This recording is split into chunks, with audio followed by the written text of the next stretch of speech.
I'm Christie Arkovich, a Tampa, Florida student loan attorney, and I wanted to give an update today on some of the questions and some of the follow-up regarding the $10,000 forgiveness announcement that President Biden made a short time ago. We are getting a few questions. One of the biggest is, can you still consolidate a FFEL loan? It's basically a commercially held federal family education loan. Can you still consolidate one of those into a direct loan to be eligible for the $10K forgiveness? Yes, you can. That's good news. Unfortunately, we are hearing that there's some representative or representatives of the Department of Ed that may be misinforming folks that a consolidation loan is a new loan and it would be excluded from that, and that's not true. Any new loan, if it is after June 30, will not be eligible, and that'd be June 30 of 2022, just this summer, a couple months ago. Anyone still in school that has loans prior to that time will be eligible. Anyone who has a FFEL loan or Perkins loan and wants to consolidate that, say it's a commercially held loan, you can still consolidate, and you can still file the application for the $10,000 forgiveness, $20,000 if you had a Pell Grant. And so that application, for the second question that everyone's asking is the application out yet? When do we expect it? We've been told the beginning of October, maybe not October 1st, but pretty close thereafter.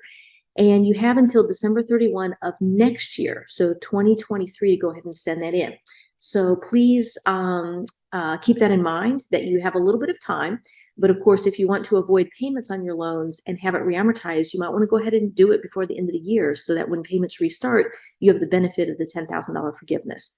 So that's the second question. So first question is, yes, you can fix a FFEL loan, even though it's after June 30 of this year. And the application is not yet ready, but it will be ready the 1st of October.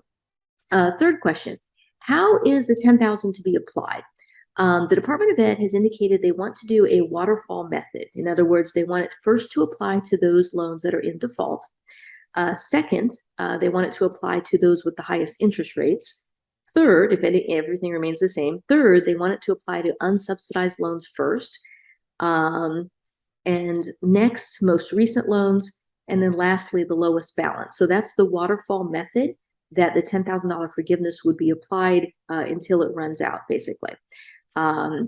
We have a client that posted a message today about them having a $5,000 balance. And for them, I recommended that they do the consolidation because one of their uncertainties was they didn't know who held their loan. And they couldn't tell whether this FFEL loan was held by a commercial lender or whether it was by the Department of Ed themselves. So the easiest way to clarify that is to go ahead and either look on studentaid.gov and see who the holder is. If you're uncomfortable or not satisfied with that answer, go ahead and consolidate, make it a direct loan. All direct loans will be held by the government. They're owned and held and originated by the government. Think of it as direct by the government. And so that is a way for her to get that $5,000 forgiven, where she doesn't have to, have any concerns about who holds it and so forth. Any loans that are within a consolidation will be included. So that means if you do a consolidation now, that's okay because the loans would have predated the June 30 deadline. And then lastly, if you still have a balance, the loan will be reamortized to take into account the reduction, $10,000, $20,000 if you have a Pell Grant, as long as you're below the income thresholds. And that way the remaining balance will be reamortized over the same term, which if you're on a standard repayment, that will lessen the payment amount per month. The term would remain the same, but the payment amount would go down. Again, the deadline to submit the application is 12/31 of 2023. Do you need an application? You might not, but the Department of Ed is encouraging everyone to go ahead and file. And part of the reason is because we don't yet know what the application is going to contain, but one of the questions has to be, what is your income? What was it in 2020? What was it in 2022, 2021? Those are the 2 years that will be used to determine whether or not someone is above the income threshold of $125,000 per person or $250,000 for a married couple. So it's got to have that question about the 2020 income, 2021 income. So if you haven't submitted that income information to the Department of Ed, the only way for them to get that is through this application. Even if you believe they have that income, what's the harm? Go ahead and submit it. The application will be on the student aid studentaid.gov website by the beginning of October, go ahead and submit it. There's no harm, there's no cost. And just in case the Department of Ed has not kept your income information, they cannot directly download it from the IRS. You have to provide it to them in some fashion. And then another question is about the refunds. Interestingly, and this is not normally the case, the government will refund any loan payments that were made on a direct loan for up to the $10,000, including if the payment has been made by a third party. So what does this mean? Well, a third party can include SoFi, Earnest, KeyBank, any of those private student loan companies who may have refinanced your student loans during COVID or before. Keep in mind that's a third party. And so if you have refinanced your loan and it used to be a direct loan, you can ask for a refund of up to the $10,000, 20 if a Pell Grant, even though you had your loan privately refinanced. So it has to be done by a request, though. This is not going to be automatic. You have to make the request of your servicer. If you no longer have a loan outstanding, which I imagine a lot of folks who've refinanced no longer have a balance with the federal government, it's best to contact the Department of Ed itself directly. One way you could do that is go through the Ombudsman office. The Ombudsman office, if you just Google Ombudsman, it shows right up. Basically, consider that as a higher level department of the Department of Ed. We use them for appellate type situations where we want to appeal a lower decision. It's not a formal process, but this entity seems to be staffed by higher trained individuals, and they have access to your entire federal history. So it doesn't matter if you have a few loans scattered among different servicers where only the servicer of that loan will be able to answer your questions. Here, the Ombudsman office will have access to all of that.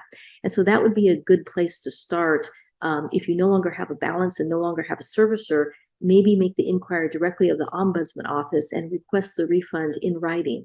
I would send it certified mail. Anytime that you want to prove receipt, you need to send certified return receipt, that green card that they signed to get it back, just to show that it had indeed gone. I hate to say it, but there's been a lot of lost mail over the past few years, and we no longer count on the mail as being anywhere close to a 100% delivery rate. And we either do overnight 2-day mail or a tracking green card type thing. Anything that you can track is good. And so the last question I wanted to answer regarding this $10,000 forgiveness is questions surrounding Pell Grants.